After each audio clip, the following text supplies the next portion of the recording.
Di sicuro c'è solo questo: Porto Marghera va considerata come un'area di crisi complessa. A formalizzare la definizione sono stati ieri rappresentanti di Regione, Comune e Province di Venezia, riuniti per quasi 3 ore a Palazzo Balbi attorno al famoso tavolo anticrisi, atteso da settimane, e al quale sono stati invitati a sedere anche il presidente dell'autorità portuale, le associazioni di impresa e le organizzazioni sindacali. Fuori invece ad aspettare l'esito dell'incontro gli operai della Vainis e di Montefibre, da oltre un anno in cassa integrazione a 750 euro al mese.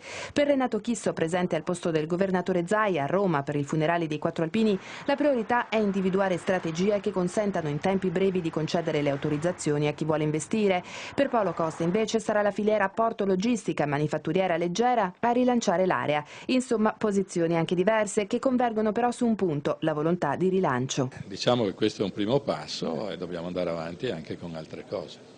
E sono certa che comunque da parte delle istituzioni che sono interessate in questa richiesta c'è in maniera uguale da parte di tutti la convinzione che è assolutamente fondamentale lavorare insieme per non perdere questa grande opportunità per Marghera e soprattutto per i lavoratori di Marghera.